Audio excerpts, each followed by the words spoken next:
It is 1 o'clock in the morning, September 30th, 1888. A cart rattles through the gates of Dutfield's yard, off Burness Street, Whitechapel. The horse pulls up short, shy sideways. The driver, a man named Louis Dimschutz, steps down from his seat. He has been out all night selling cheap jewelry at the market. He wants to unload his wares and get inside. His pony won't move. There is something on the ground, a shape, a woman lying on her left side, face turned toward the wall. Dimschutz prods the shape with his whip handle. Nothing. He strikes a match, and the light catches something wet, something dark. Blood running from her throat toward the gutter. Dimschutz will later tell the inquest he could not tell if she was drunk or dead. She was neither drunk nor merely dead. She was Elizabeth Stride, 44 years old, born Elizabeth Gustafsdotter on a farm near Gothenburg, Sweden, known on the streets of Whitechapel as Long Liz, and she was the third woman to be murdered by a killer the city had not yet learned to name. Dimschutz runs into the street. Men pour out of the International Working Men's Club next door. Lanterns appear. Constables arrive within minutes. But the killer is already gone. And he is not finished. Less than 45 minutes later, 3/4 of a mile away, in Mitre Square, a police constable named Edward Watkins will find another body, a woman named Catherine Eddowes, her throat cut, her abdomen opened, her face slashed beyond recognition. 2 women, 1 night, the night the newspapers will call the double event. The night that Jack the Ripper stopped being a local problem and became a legend. My name is A.M. Blackmere. Welcome back. This episode is about a man we never caught. A killer who murdered 5 women in 10 weeks during the autumn of 1888, and then vanished so completely that he might as well have been fog. His name is unknown. His face is unknown. His motive may be unknowable, but his legacy is absolute. Jack the Ripper did not invent murder. He did not invent violence against women. Those things had been thriving in Whitechapel for decades.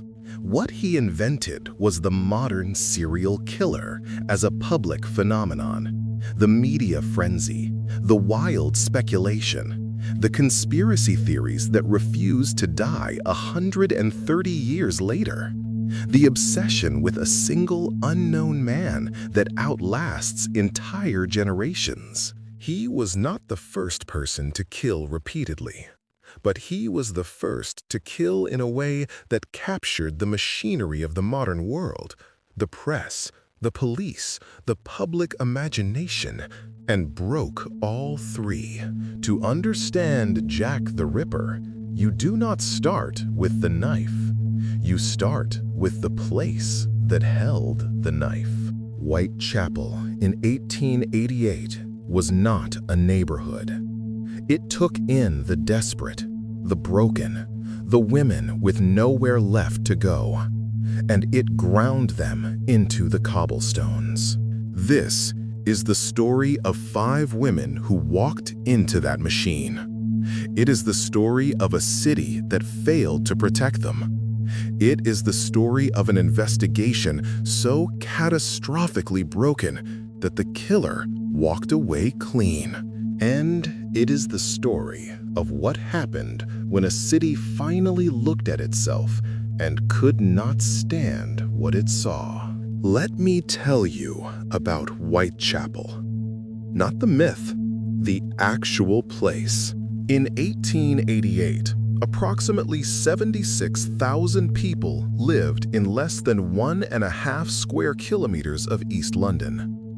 The daytime population swelled to 100,000. That is 7 people to every dwelling room. Not every house, every room. The buildings pressed close together, tall and cheap, honeycombed with courts and alleys that dead-ended into walls or opened onto other alleys. In summer, they trapped the heat. In winter, they leaked. Families lived on top of each other. Strangers rotated through the same bed in shifts. And the smell. Slaughterhouses and tanneries pumped the stench of blood and curing hides into the air. Open sewers ran through the streets. Horse manure mixed with coal smoke. At low tide, the Thames released something worse than all of it combined. Charles Booth, who mapped poverty street by street across London, colored Whitechapel in shades of black and dark blue. Black for lowest class, vicious, semi-criminal. Dark blue for very poor, chronic want. That was the official designation. Chronic want. If you had 4 pence, you could rent a bed in a doss house for the night, a narrow cot in a room shared with strangers. 4 pence was the price of survival. If you did not have 4 pence, you had other options. For 2 pence, you could sit upright in a chair all night. This was called a penny sit-up. For 2 pence, you could lean over a rope strung between 2 posts and sleep standing. This was the 2-penny hang. When morning came, the keeper cut the rope and everyone fell to the floor. That was the bottom. That was as far down as you could go and still be indoors. The Metropolitan Police estimated there were approximately 1,200 women working the streets of Whitechapel, 62 known brothels, but those numbers mean nothing without context. The women were not there by ambition. They were there by arithmetic. A woman dismissed from domestic service lost her reference letter and her future in the same moment. Factory work paid starvation wages. Seamstresses were oversupplied and desperate. And the doss house keeper did not accept promises. He accepted 4 pence. So, a woman could walk the streets. She could find a man willing to pay a shilling. She could use that shilling to buy a bed and perhaps some gin. And she could do it again the next night. This was not a life.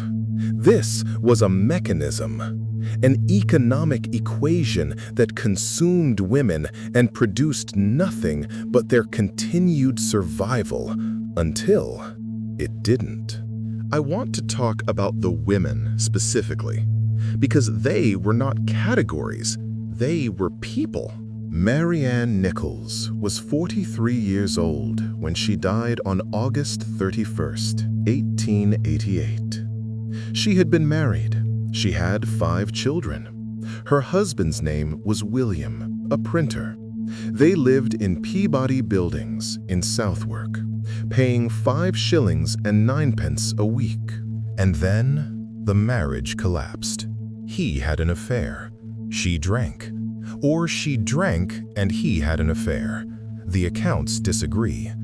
What is clear is that by 1880, Mary was alone, her children with William cycling between workhouses and the streets. In May of 1888, a matron at the Lambeth workhouse found her a position as a domestic servant in Wandsworth. Polly wrote a letter to her father, the only letter of hers that survives. I just write to say, you will be glad to know that I am settled in my new place and going on all right up to now.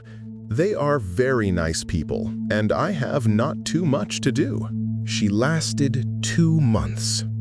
In July, she absconded, taking clothing worth £3 10 shillings. By August, she was back in Whitechapel, back in the doss houses. A friend named Emily Holland later described her as a very clean woman who appeared weighed down by some trouble. Clean, even at the end. Even sleeping on ropes, she kept herself clean. The last time anyone saw her alive, she was standing near the corner of Osborne Street and Whitechapel Road. It was 2:30 in the morning. Emily Holland found her there, drunk and staggering. Holland begged her to come back to the lodging house. Nichols refused. She said, "I'll soon get my doss money. See what a jolly bonnet I've got now." That was her last sentence. A joke about a hat. An attempt to pretend that this impossible life was something she could still manage. She was found dead in a gateway on Bucks Row less than 90 minutes later. Her throat had been cut twice, deeply. Her abdomen had been savagely mutilated. Annie Chapman was 47. She too had been married. She too had children. Her husband, John, was a coachman. They lived in West London. They had 3 children, one of whom, a boy named John, was born with disabilities and placed in institutional care. When their eldest daughter, Emily Ruth, died of meningitis in 1882, both Annie and John began drinking heavily. The marriage ended. John supported her with 10 shillings a week until he died of cirrhosis on Christmas Day, 1886. After that, Annie had nothing. She ended up at Crossingham's lodging house on Dorset Street, the worst street in London. She supplemented pennies earned from crochet work and artificial flower making with prostitution. On the afternoon of September 7th, 1888, her friend Amelia Palmer found her on Dorset Street. Annie was pale. She said she was too ill to do anything. 10 minutes later, Palmer passed her again. Annie was still there, but trying to rally. She said, "It's no use giving way.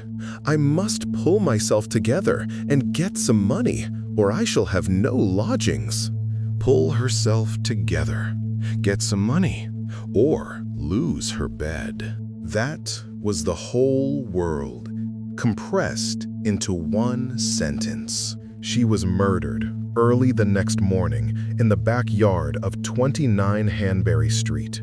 Her throat cut, her abdomen opened, her uterus, part of her bladder, and a portion of her vagina removed and taken. Elizabeth Stride, Catherine Eddowes, Mary Jane Kelly. 3 more women. 3 more lives already fractured by poverty before the knife ever found them. Eddowes was 46. She had lived with a man named Thomas Conway for years. He beat her.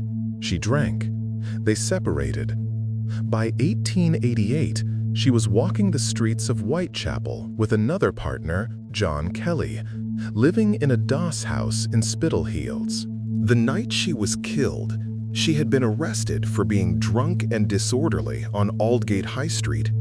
Released from Bishopsgate Police Station at 1 in the morning, she gave a false name and told the duty sergeant something that still sits in the chest. "I shall get a damn good hiding when I get home." She did not have a home. She meant the street. Mary Jane Kelly was the youngest, around 25, the last of the 5 to die on November 9th, 1888. She had a room of her own at 13 Miller's Court, a tiny space off Dorset Street. At approximately 4 in the morning, a neighbor heard a faint cry. "Oh, murder!" It was a sound so common in Whitechapel that nobody came to help. At 11:15 that morning, a rent collector named Thomas Bowyer knocked at her door. No answer. He peered through a broken window pane. He later said, "I saw a sight that I shall never forget." Kelly's body had been mutilated beyond recognition. Her face destroyed. Her organs removed and arranged around the room. Her heart was missing. What made Whitechapel the place where this could happen was not the killer. It was the invisibility. These women were not citizens in any meaningful sense. They were the surplus, the consequence of an economic system with too many workers and not enough wages. No safety net, no institutional care, no one counting them. A woman like Mary Ann Nichols could lose everything, could end up sleeping on a rope for a penny, could stand in the street on a cold night looking for a man who would pay for what she had left to sell. And no one would look for her. No one would notice she was gone until she was killed. And even then, the response was not outrage at her death. It was fear that there might be more. 2 police forces. That is the first thing you need to understand. The Metropolitan Police, commanded by Commissioner Sir Charles Warren, controlled most of London. The City of London Police, a separate force entirely, controlled the ancient square mile of the financial district, which happened to border Whitechapel. When Elizabeth Stride was found in Dutfield's yard, it was Metropolitan Police territory. When Catherine Eddowes was found in Mitre Square 45 minutes later, it was City of London Police territory. Same killer, same night. 2 different forces, 2 different chains of command. No unified investigation. The killer had walked from one jurisdiction to the other in less than an hour. The police forces would spend weeks arguing over who controlled the evidence. Charles Warren was not a detective. He was a military man, an archaeologist, a man who thought in terms of cordons and deployments, not in terms of evidence and intelligence. He put uniformed officers on the streets, in rows, on visible patrol routes, which meant the killer knew exactly where they were and exactly where they were not. Inspector Frederick Aberline was the man who actually knew Whitechapel. 25 years in the Metropolitan Police, most of them spent in the East End. He knew the streets, he knew the people, he knew the criminal networks. A young detective named Walter Dew described him as portly and gentle speaking, a man whose strongest asset was his knowledge of crime in the East End. Aberline worked relentlessly, traced witnesses, followed leads, interrogated suspects. He quickly concluded the murders were the work of one man, not a gang, and that the women had been killed where they were found. But Aberline was working within a system that had been designed for a different kind of crime. The tools he needed did not exist. No fingerprinting. The systematic use of fingerprints would not arrive until 1901. No blood typing.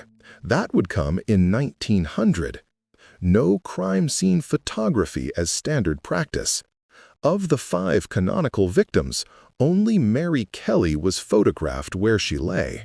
The very concept of preserving a crime scene barely existed. After Elizabeth Stride's murder, a constable named Albert Collins was ordered to wash the blood from Dutfield's yard at 5:30 that same morning. Under the doctor's orders, they cleaned the evidence away because it was in the way. That was the state of forensic science in 1888. The crime scene was an inconvenience to be tidied up.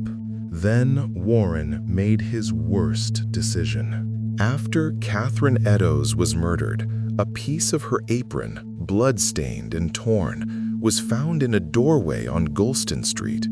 Above it, someone had written in chalk on the wall, "The Jews are the men that will not be blamed for nothing." The City of London police wanted to photograph it.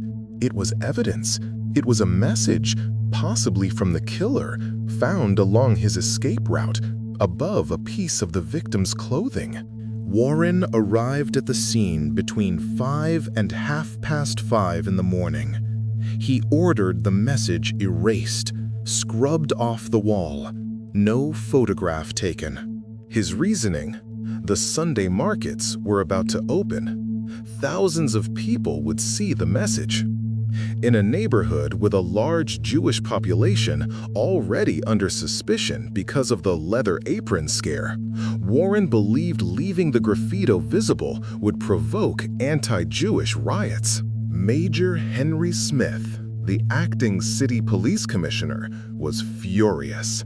He called it a blunder. So, a piece of evidence, the only written message found on the killer's trail, was destroyed to prevent a riot that may or may not have happened? The words are gone. We do not know what they meant. We do not know if the killer wrote them or if they had been there for days.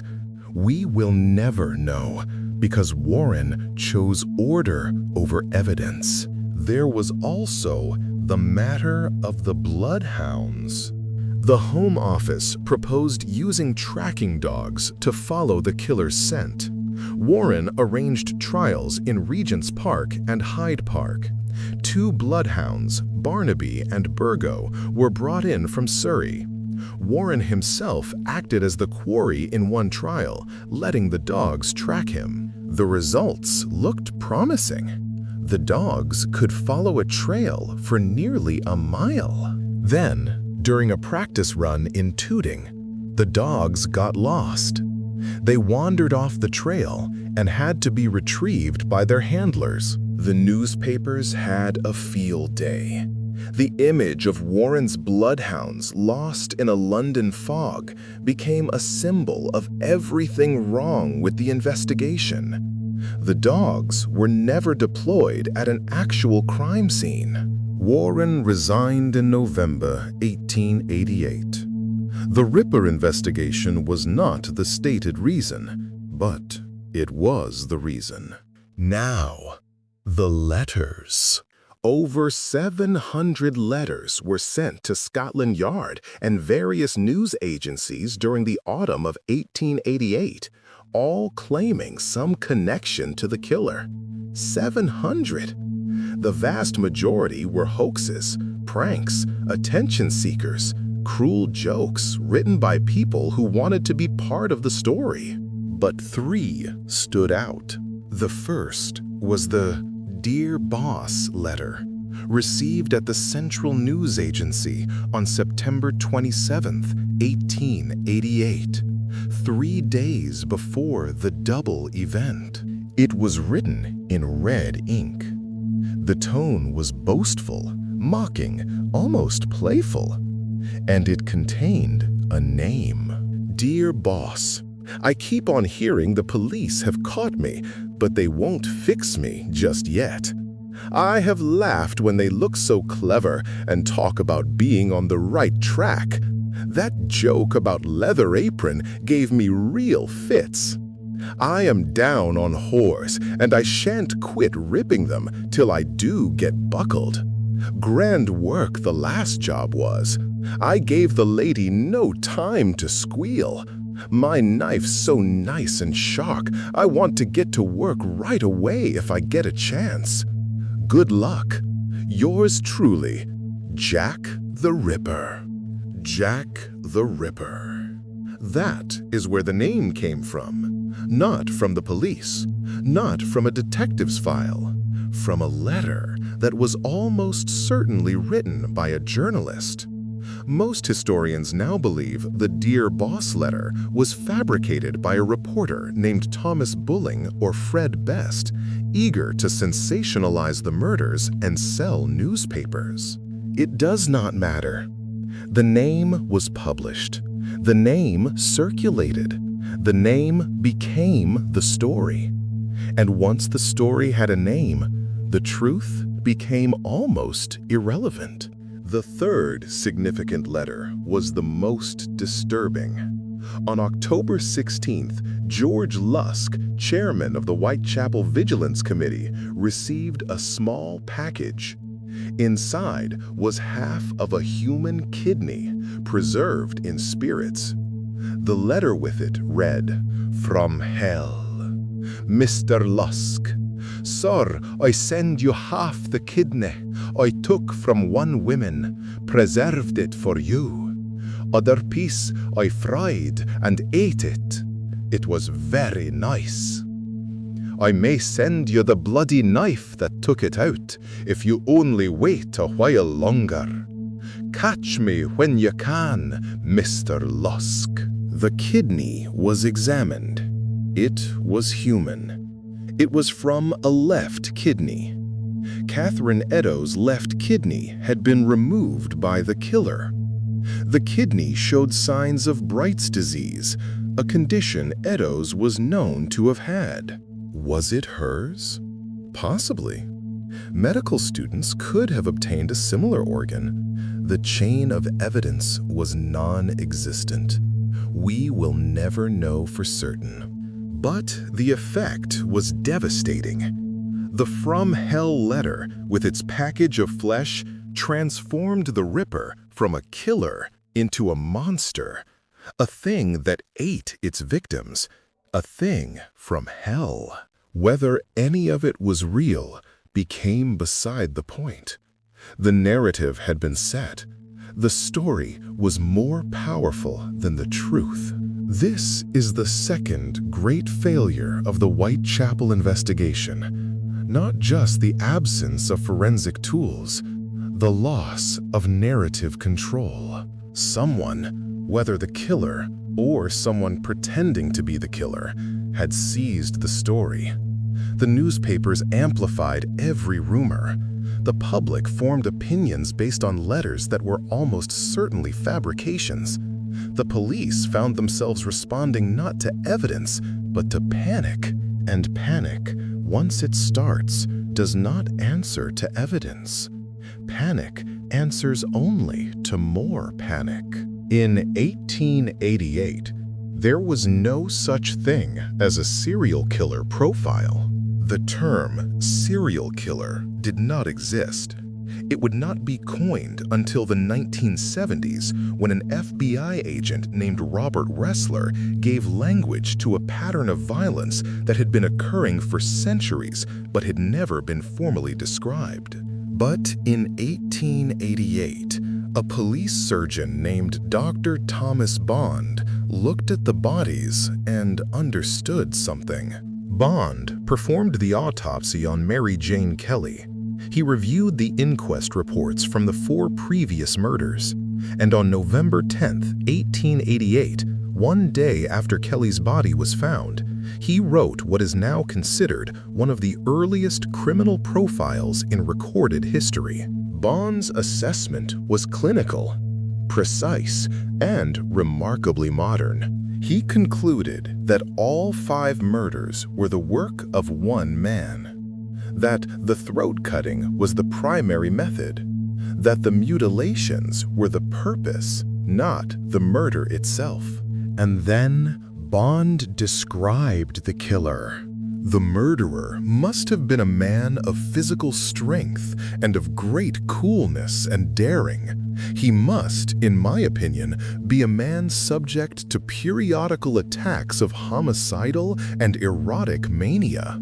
In external appearance, he is quite likely to be a quiet, inoffensive-looking man, probably middle-aged and neatly and respectably dressed.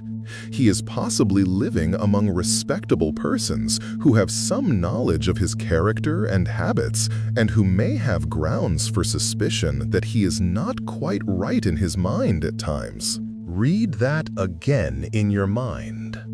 A quiet, respectable-looking man, middle-aged, neatly dressed, living among people who suspect something is wrong but do not act on it. In 1888, without the language of psychology, without the FBI's behavioral analysis unit, without a century of case studies, Bond described the template that would define every serial killer profile that followed. The modern FBI distinguishes between organized and disorganized killers. Organized killers plan meticulously. They control crime scenes. They dispose of evidence. Disorganized killers are impulsive, chaotic, frenzied. The Ripper fell between the two. Organized enough to evade capture across 5 murders.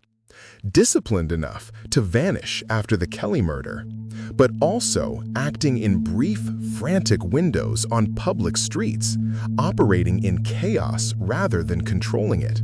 Atmospheric storytelling podcast.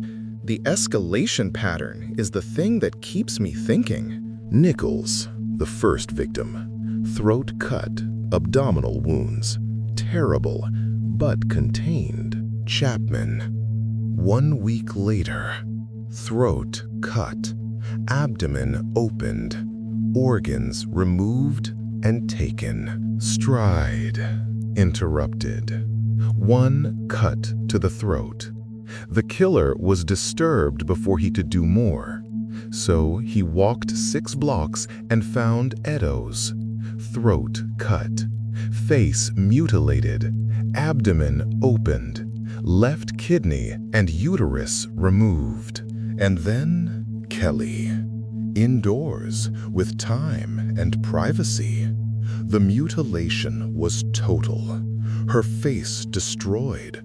Her organs scattered around the room. Her heart taken. That progression from contained to total is textbook escalation. The fantasies grew larger. The violence expanded to fill whatever space and time the killer was given. Dr. Kim Rosmo, a modern geographic profiler, applied contemporary spatial analysis to the 5 murder sites decades later. Geographic profiling maps crime locations and uses algorithms to calculate the most likely area where a serial offender lives or operates. Rosmo's results were striking. The murders clustered in a tight radius. The center of gravity fell in the heart of Whitechapel, not far from the Doss houses, not far from the streets where the women walked. The killer almost certainly lived within walking distance of every crime scene. He knew the alleys. He knew the shortcuts. He knew where the gas lamps ended and the darkness began. He was not a visitor to Whitechapel. He was part of its landscape. One more anonymous figure in a neighborhood of 76 anonymous figures. The murders stopped after Kelly, November 9th, 1888, and they never resumed in the same pattern. Why? That is the question that has consumed people for over 130 years. Did the killer die? Was he imprisoned for something unrelated? Was he committed to an asylum as his mental state collapsed? Did he simply leave? The extreme violence of the Kelly murder suggests a mind on the edge of disintegration. Modern criminologists consider institutionalization or death the most likely explanations. A killer escalating that rapidly is not someone who simply decides to stop. Something stopped him. Atmospheric storytelling podcast. We do not know what. And so the obsession began. Over 200 books have been written about the Ripper. Annual conferences are held. Walking tours run every night through the streets of Whitechapel. In 2014, an author named Russell Edwards claimed to have identified the killer through DNA evidence found on a shawl supposedly collected from the Eddowes crime scene. The suspect was Aaron Kosminski, a Polish immigrant and hairdresser who had been committed to an asylum in 1891. The newspapers called it case closed. It was not. The shawl's provenance was dubious. It did not appear in any police inventory. It had been handled by dozens of people over more than a century. And when geneticists examined the DNA findings, they discovered a nomenclature error. A sequence variation claimed to be rare was actually present in over 99% of people of European descent. The journal that published the study later issued a formal expression of concern. We did not solve the Ripper. We wanted to solve the Ripper so badly that we convinced ourselves we had. The royal conspiracy theory, the most dramatic of all, posited that the murders were committed by Queen Victoria's personal physician to silence women who knew about a secret royal marriage. The theory was popularized in 1976 by a book called Jack the Ripper: The Final Solution. Its primary source, Joseph Gorman, later admitted to the press that the entire story was a hoax. Even the solution was a lie. What the Ripper created, whether he intended to or not, was the template. The isolated killer, the escalating violence, the taunting letters, the media frenzy, the period of intense activity followed by silence, the unsolved mystery that becomes its own industry. We would see this pattern again. The Zodiac, Son of Sam, the Yorkshire Ripper, BTK. Each one a variation on the form that was first performed in Whitechapel in the autumn of 1888. The term serial killer would not exist for another century, but the archetype was already complete. Marianne Nichols, Annie Chapman, Elizabeth Stride, Catherine Eddowes, Mary Jane Kelly. 5 names, 5 women, 5 people who had already lost nearly everything and then lost the rest. Nichols, who joked about her bonnet. Chapman, who told her friend she had to pull herself together. Stride, who borrowed a clothes brush and pinned a red rose to her jacket on the last night of her life. Eddowes, who told the desk sergeant she was going to get a hiding when she got home. Kelly, who sang Irish songs in her room at Miller's Court. They were not defined by how they died. They were defined by how they lived. In impossible conditions, against impossible odds, with a kind of stubbornness that poverty could bend but never fully break. The real failure of the Whitechapel investigation was not that they did not catch the killer.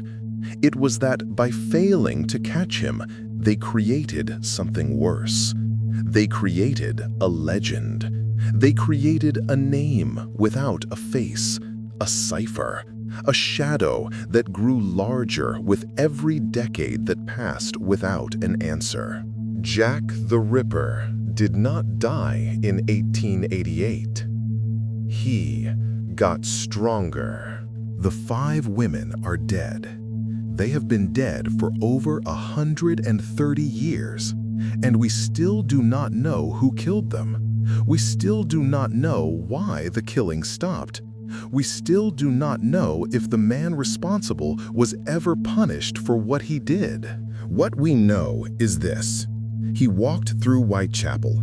He found women desperate enough to follow a stranger into the dark. He killed them because he could, because the city allowed it, because the streets were unlit and the police were overwhelmed and the women were invisible. And then he vanished into the fog and the night and the century that followed. Some questions do not have answers. Some cases do not close. Some shadows fall across the pavement and never fully lift. This is the truth of Whitechapel. This is the legacy of 1888. 5 women, no justice, and a name that will not stop echoing. I'm A.M. Blackmere. Thank you for listening.